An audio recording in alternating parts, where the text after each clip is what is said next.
think everybody kind of understands at this point that private equity is a tool of monopolization to kind of do it behind this thin veil.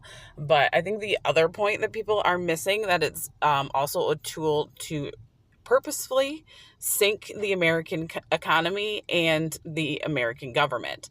Because when you go in, like so many of these private equity firms do, and consolidate and then get rid of jobs, lay off, either because you're shutting down the business entirely or you're switching to a more AI driven model. Because now, not only do we have a bunch of people without jobs, we have a bunch of people without jobs that are not paying in income tax. And what have big banks and oil tycoons constantly been pushing for? Big tech bros: privatization, privatization, privatization. Everything should be privatized, nothing in the public sector. And I want you just to understand at the end of the day that that means that our 1%, that our banking system, as it were, in its entirety, is authoritarian. It's fascist. All they're telling you at the end of the day is they want control of everything. And you have no say. And that's what they're doing behind the scenes. And we have to stop them, because our congressmen, our senators, our representatives, for the most part, are bought out, especially since Citizens United, which can also be tied back to the Heritage Foundation. They are bought out. It's going to be on us. And I will use my white privilege right here, in my daughter of the former wealth manager to the Heritage Foundation privilege, to say it loud and clear. This is a fascist coup. The Heritage Foundation and their cronies are terrorists. They are domestic terrorists. ICE is an ideation of the SS, the Gestapo. Erik Prince is a war criminal and a human rights violator and a colonialist, as are the DeVos family, as is the Van Andel family, as is many involved in this. This is eugenics. This is autogenocide. This is Yahtzee, white supremacism. This is a desperate attempt by our 1% to regain control and to keep all the knowledge that they farmed out of the boomers and that they farmed out of Gen X with false promises of the future. You see that, right? They saw the potential of how many brains they could get working and how far that would extend their knowledge, but then they strap you with college debt. You were just a data farm to them. They don't need you anymore. This is serious. A lot of money because he's working with other companies building. They're going to build internment camps. Oh my God, I have been training for this moment. And unfortunately, she is correct. I absolutely believe that's what they're doing. Let me explain it to you. Who am I and why should you believe me, you ask? Well, I am the daughter of one of the former wealth managers to some of the sitting board members and donors to the Heritage Foundation, such as like the Van Andel and the DeVos families. And, here's just a photo of me and my dad and the Secretary of Defense, General Colonel Powell, at an event paid for in a rented out Tomorrowland in Disney World by Morgan Stanley. It's all connected. It always has been. The general himself told me to look for the details in the small things. Everything's connected in the world is smaller than you think. Now, I've been arguing with my father for decades before he passed about the insustainability of the stock market and how it's essentially a ruse and it's just nothing. It's just a pyramid scheme. It's just bullshit. So this is like my autistic special interest. And I was only recently able to understand how nefarious Heritage Foundation was, exactly, and who they were, and who the top donors were. Otherwise, I would have been here sooner. Fudge. Sorry. I'm here now. And I need you to remember that some of the biggest financiers, these people, not only do they just vote a specific way for certain politicians, They party with them. They're in regular cahoots. And I have receipts that can tie Parents Defending Education to these internment camp companies. So as populations start to decline, the only ways they can sell us more and more is to lower quality, to increase the need to replace, keep us sick, push consumerism, push hyper-individualism and narcissism through society, as well as pulling as much money and profit out of us as individuals as possible. Now, they're intentionally angling climate change and allowing it to occur in order to prepare ahead for the chaos. And then they will be the masters of the chaos at that point. This chaos, these disasters could very easily completely economically destroy our country, our government anyway. And then who do they lean on at that point? They lean on help the people like Elon Musk. And then therefore the Elon Musk garner control throughout the political system. This is literally what we're seeing happen. These disasters will cause us to lose everything, as well as so much of our physical media as being closer and closer to fascism, as cities are making homelessness illegal. Think about that. You might want to pause and take a look at this, kind of explain their steps, how they've been doing it. This has been their plans, from my knowledge, from what I've overheard, since like the 80s. And I'm going nuts because I'm seeing it happen right in front of my eyes, as much as I've tried to tell people about what they're doing. So basically they get in everything and ruin it from the inside. And then they go, oh, look how terrible the government is and what a bad job they're doing. And basically everything from infrastructure to schools. This is the same time period, that they were forming like the Federal Society, where they realized they needed to get a network built. And that's exactly what they did. What led me down this specific rabbit hole to figure out exactly what they're doing was actually the ACT buyout. The ACT testing for colleges that went from being a charitable organization to then going to the private sector. That's what led me to figure out about the possible internment camps, okay? So when I saw that article, I was like, who wants that? Who wants that? That data, who would want that? And I looked it up. It was obviously a private equity firm. And then I looked into the private equity firm and some of its team members and realized that I know the starting partner. One of the starting partners. I used to work with him at Morgan Stanley. Everybody meet Damien. I don't know how to say his last name. Giangiacomo is what I think. Yeah, let's see. Where, oh, let's see all the boards, because all the companies that they now own. But let's see. He used to work at Morgan Stanley in the acquisitions, in the mergers, acquisitions, and restructurings department. And he went to Notre Dame and went through the same program that my dad had wanted me to go through. And I didn't want to do it because I didn't want to do any of this. I was only 19 when I worked at Morgan Stanley, and it was gross, got out of there quick. Now, let me explain to you, what is exactly the mergers, acquisitions, and restructurings department, do you ask? It is empire building. It's monopolizing. It's doing everything they could to get around the antitrust laws. They're everything they can to take down the government and take as many resources of multiple levels back into their hands. And that's what they're doing. Oh, and they absolutely figured out ways to get around being under the government eye, under the SEC eye, and out of the public eye, and to be able to operate without even giving that much information to the people that at times are investing with them. However, they call this exemption that they use the friends and family exemption, because you really have to personally know and already have a relationship with the investors you pull into your private equity group.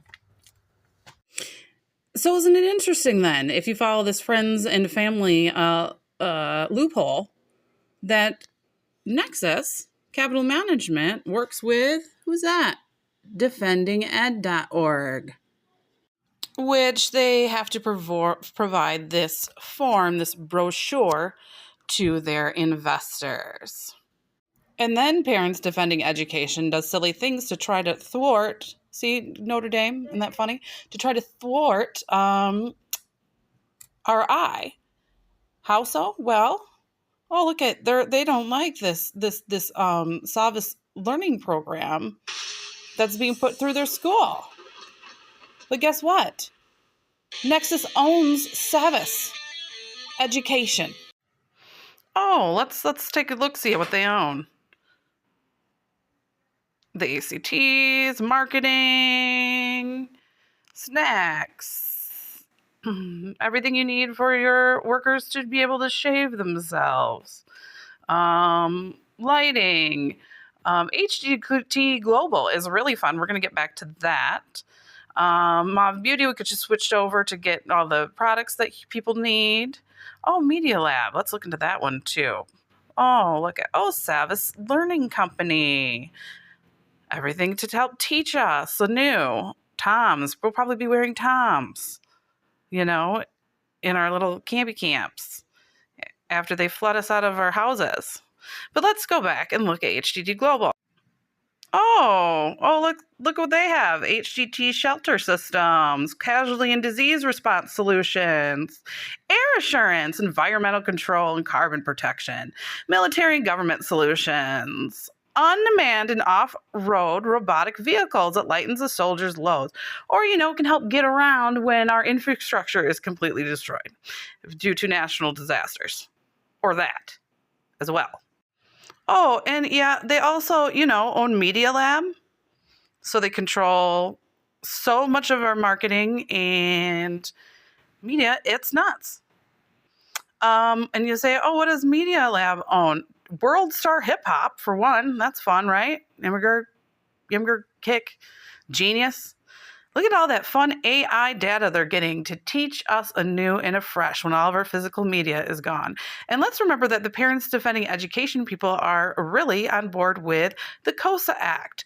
The COSA Act that will make it so that any educational program has to, apps of that nature are monitored by the government. Then there's Savas Learning Company, which that's just hilarious because and look at Parents Defending Education trying to thwart us off their case with this lovely article about how the Savas Education My Perspectives curriculum is too critical race theory. They're literally talking smack about a company that they own a part of. Because that's what they do. That's how they do that. Narcissistic tale as old as time. What we're going to do is we're going to sign for Toys R Us to sell all of the land under every store they own in the United States. You know what we're going to have them sell it to? Our sister firm that we also own, that's our real estate investment trust. We're going to sell it to ourselves for cheap. We're going to lease it back to them for expensive. So now they have a lease they didn't have when they were still successful. So next, we're going to look at all their warehouses where they have backstock that carries them over in economic downturn. And we're going to sell that to a liquidator, all of the extra stock. And we're going to sell the warehouses. Maybe to our real estate investment firm, we can lease those back too. All of the infrastructure that Toys R Us had built over 100 years to become the successful powerhouse it was, they decimated in literally 2 years. And at the end of this, Toys R Us can no longer make their payments to the bank. So they're going to have to file bankruptcy. And then what's going to happen is all of the assets that Toys R Us had left, which is largely only the intellectual property at this point, we're going to have a fire sale. And you know who's going to buy it for pennies on the dollar? One of our sister private equity firms. And they're going to get the intellectual property. Then we're going to sell that to Macy's to use. And then we're going to go buy Macy's and we're going to start over again.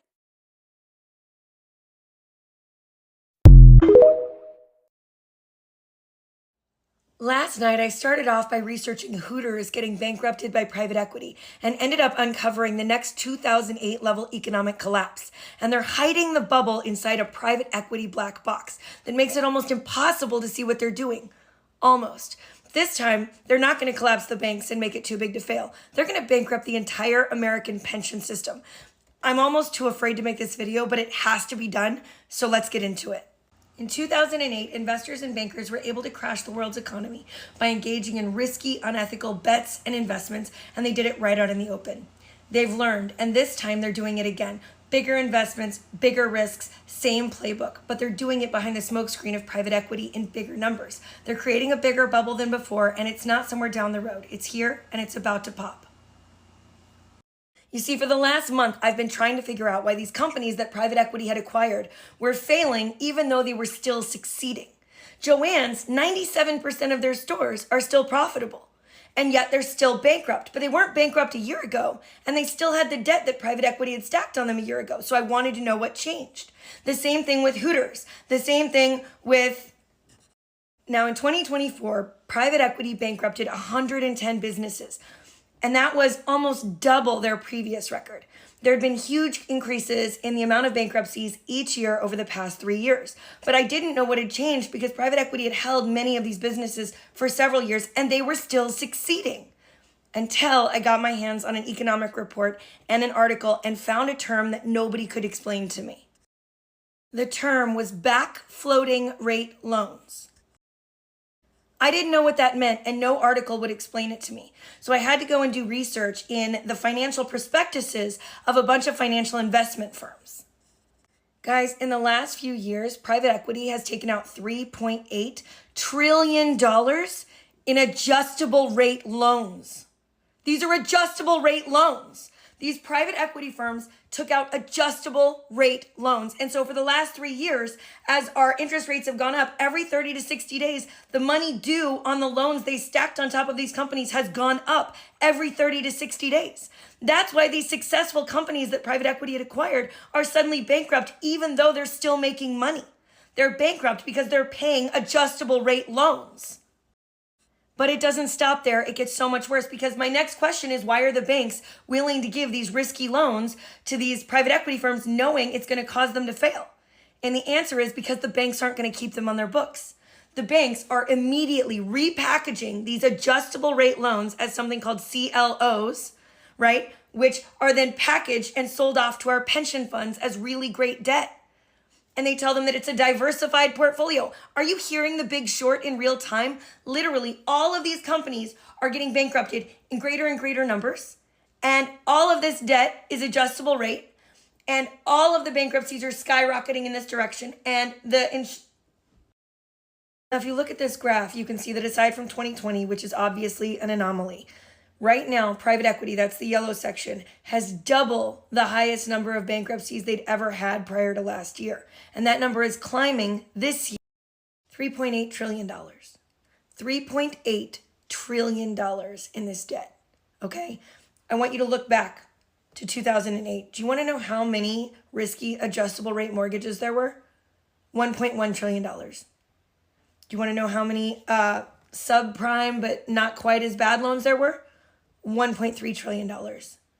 That was just in housing. In the $3.8 trillion held by private equity, they own the largest shares of the home ownership market in the United States, but they also own the daycares. They own the veterinary clinics. They own the pet stores. They own the nursing homes. They own the emergency rooms. They own the doctor's offices, the orthodontists. They own the builders. They own the HVAC companies. This isn't just housing. It's going to touch every single industry around us. And that is why, if this were a free market and private equity had not exploitatively gotten involved, if we had a free market and we could see what they were doing, these companies would be succeeding. If this were actually a free market, these companies would be succeeding. Joann's has 97% of their stores profitable. That is an astronomical number. 97% of a retail store is profitable. And they are failing, and they are closing every store. And it is further consolidating an already consolidated environment. And now there are thousands and thousands of employees that will not have jobs. And there are thousands of other businesses that are going through the exact same thing right now. And why? Because they know we will never allow the banks to be bailed out again. We would literally riot in the streets. But we're definitely going to allow them to bail out the pensions because that's our grandparents. That's our parents. That's the working class. They know that this will get bailed out. And because there's no regulatory authority, there are no laws stopping private equity from doing whatever they want, they know they can get away with it. And we can't do anything to stop them.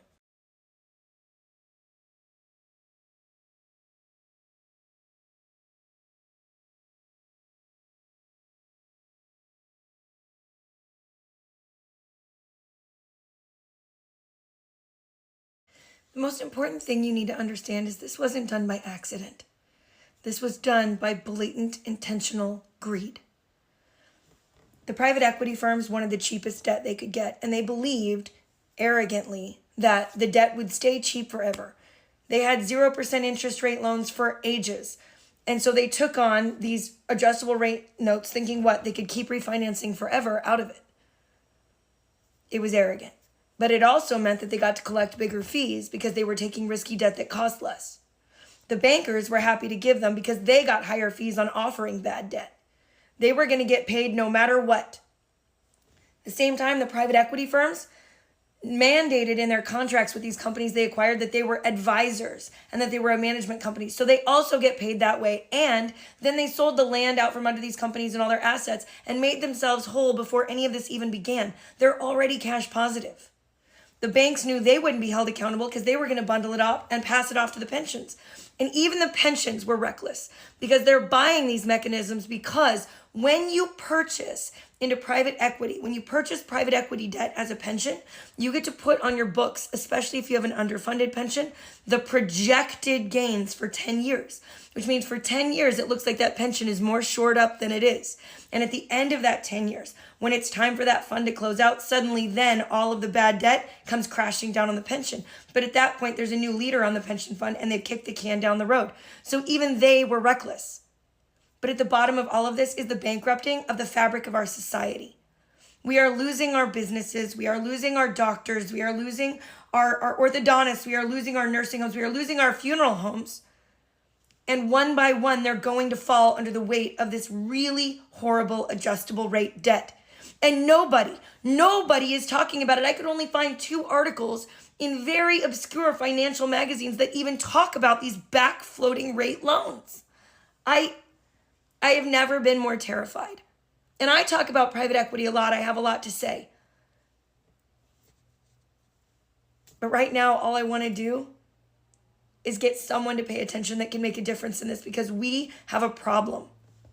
We're not without any hope at all. Right now, private equity is only allowed to be this exploitative because they exist under something called the carried interest loophole, something that multiple Congresses have tried to close, but private equity continues to bribe politicians to fail to actually achieve. Trump, 3 weeks ago, said he wanted to close the carried interest loophole. I thought he was doing it as a fundraising maneuver. But he's doubled down on it repeatedly. If we can make enough noise about this, maybe we can get him to actually see it through and end private equity's stranglehold on our population. There's so much more that we have to go through, so this is going to be a multi-part series. But if you're new here, my name is Tiffany. We work together to fight private equity and save small businesses in our community, and it's going to take every single one of us to do so. So do all the things and stick around. I'm so glad you're here.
Okay, so the fun just doesn't stop. Grifter's gonna grift. Okay, big one out today by ProPublica. And they're talking about a company, a little known firm known as Ramp. And Ramp is looking to benefit from a major overhaul of a $700 billion government payments program. So the payments program that's currently in place is called SmartPay. And what's wrong with it? Nothing. Okay. But what's wrong with it is that they're not benefiting from it currently. And they are looking to benefit with no bounds, because greed knows no bounds. And what matters to these folks more than anything is money. Okay. So who's behind the company Ramp? Well, surprise, it's the PayPal mafia. Okay.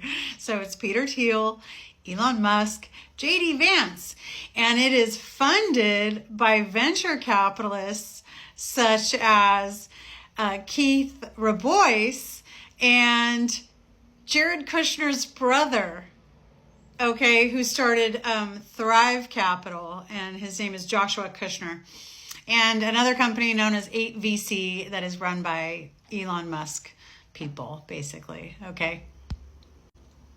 So these guys have already had quite a few meetings with Trump in his first 90 days of office.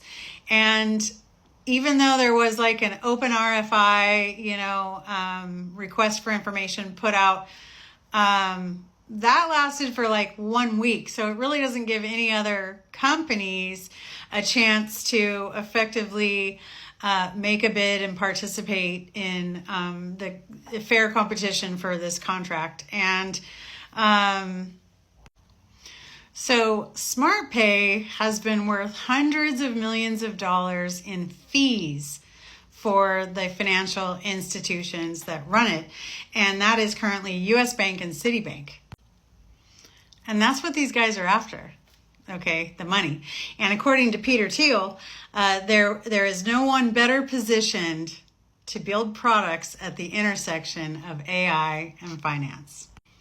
Additionally, Rabois and his husband, Jacob Hellberg, had hosted a fundraiser that pulled in upwards of $1 million for Trump's 2024 campaign. And Trump has nominated Hellberg for a senior role at the State Department. So you can see the many conflicts of interest there. But Elon Musk assures us that he will recuse himself if there's a conflict of interest of any kind. Okay, so from the article, the same day the SmartPay pilot was announced, Trump issued an executive order that seeks to centralize, that's what's happening, is an ongoing centralization of power, okay? Much of government procurement inside of GSA. The DOGE initiative has been effectively headquartered out of the agency. Staffers have installed beds and dressers, okay? It's the tech startup campout again, for overnight stays in the building. And Musk's right-hand man, Steve Davis, is a key advisor to the agency's leadership. The SmartPay contract negotiation has so far flown under the radar. But changes to the credit card program could further transform daily life for federal employees and fundamentally change how agencies operate. It also represents a giant business opportunity. Money, money, money.